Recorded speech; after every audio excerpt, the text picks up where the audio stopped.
রোজা নিয়ে এক অমুসলিম ডাক্তারের গবেষণা পুরো বিশ্বে সাড়া ফেলে দিয়েছিল। আজকের ভিডিওতে আলোচনা করব সেই ডাক্তার তার গবেষণায় কি ফলাফল পেয়েছিলেন যে তিনি খুব আশ্চর্য হয়ে গিয়েছিলেন। যখন কোনো মানুষ 12 থেকে 14 ঘন্টা কন্টিনিউয়াসলি ক্ষুধার্ত থাকে তখন আমাদের শরীরের অভ্যন্তরে সৃষ্টি হওয়া বিভিন্ন জীবাণু ধ্বংস হতে থাকে। ডক্টর অশনি তার গবেষণায় জানিয়েছেন দীর্ঘ 12 থেকে 14 ঘন্টা ক্ষুধার্ত শরীর তার নিজের ভেতরে থাকা বিষাক্ত কোষগুলোকে খেতে শুরু করে। যে কোষগুলো রোগ সৃষ্টির কারণ হয়ে দাঁড়ায় সেগুলোই একসময় তার ভক্ষণ হয়। আধুনিক বিজ্ঞান আরো বলেছেন আপনার শরীর যখন ক্ষুধার্ত থাকবে তখন তার ভেতরে ধারণ করে রাখা ক্ষতিকারক বিষাক্ত জীবাণুগুলোকে নষ্ট করে ফেলে। তিনি জানিয়েছেন যে কোষগুলো রোজা রাখার কারণে মানব শরীরের অভ্যন্তরে নষ্ট হয় সেগুলোই মূলত ক্যান্সার সৃষ্টি করে। ডক্টর অশনি বলেন শরীরের এই সকল দুর্বল সেলগুলো মূলত আমাদের হজম প্রক্রিয়াকে ক্ষতিগ্রস্ত করে আর পুরো শরীরের রোগ প্রতিরোধ ক্ষমতাকে বাধাগ্রস্ত করে। যখন একজন মানুষ টানা 30 দিন রোজা রাখেন এবং প্রতিদিনই 10 থেকে 15 ঘন্টা পর্যন্ত না খেয়ে থাকেন তখন শরীরের অভ্যন্তরে জন্ম নেওয়া এই কোষগুলো আস্তে আস্তে ধ্বংস হতে থাকে।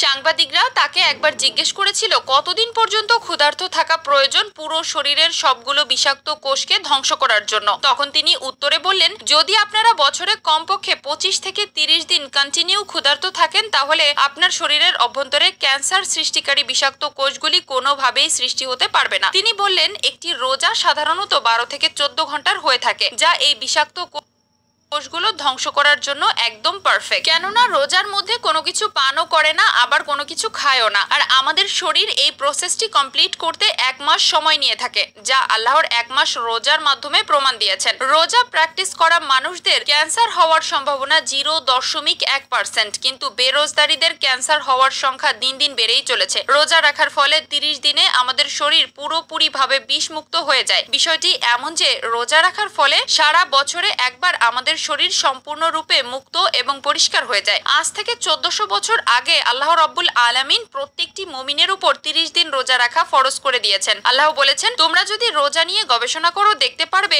রোজা তোমাদের জন্য কতটা গুরুত্বপূর্ণ। রোজা রাখার উপকারিতা, গুরুত্ব ও ফজিলত সম্পর্কে পবিত্র কোরআন ও হাদিসে বলা হয়েছে তা আমরা সবাই কম বেশি জানি। রোজা শুধু ধর্মীয় দৃষ্টিকোণ থেকে নয় বৈজ্ঞানিক দৃষ্টিতেও রোজার উপকারিতা অপরিসীম।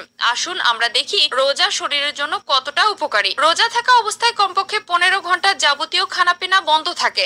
এ সময় পাকস্থলী, অন্ত্রনালী, যকৃৎ, হৃৎপিণ্ড সহ অন্যান্য অঙ্গ প্রত্যঙ্গ বিশ্রাম পায়। তখন এসব অঙ্গ প্রত্যঙ্গ নিজেদেরকে পুনর্গঠনে নিয়োজিত হতে পারে। অন্যদিকে দেহে যেসব চর্বি জমে শরীরের ক্ষতির কারণ হয়ে দাঁড়ায় সেগুলো রোজার সময় দেহের প্রয়োজনীয় চাহিদা মেটানোর জন্য ছুটে যায়। স্বাস্থ্যবিজ্ঞানী তার সুপ্রিম নিউট্রিশন গ্রন্থে ডাক্তার শেলটন বলেছেন উপবাসকালে শরীরের মধ্যকার প্রোটিন, চর্বি, শর্করা জাতীয় পদার্থগুলো স্বয়ং পাচিত হয়, ফলে গুরুত্বপূর্ণ কোষগুলোর পুষ্টি বিধান হয়। নোবেল পুরস্কার বিজয়ী ঔষধ ও শল্য চিকিৎসার প্রখ্যাত ডাক্তার অ্যালেক্সিস বলেছেন উপবাসের মাধ্যমে লিভার রক্ত সঞ্চালন দ্রুত হয়, ফলে ত্বকের নিচে সঞ্চিত চর্বি, পেশির প্রোটিন, গ্রন্থিসমূহ এবং লিভারে কোষসমূহ আন্দোলিত হয়।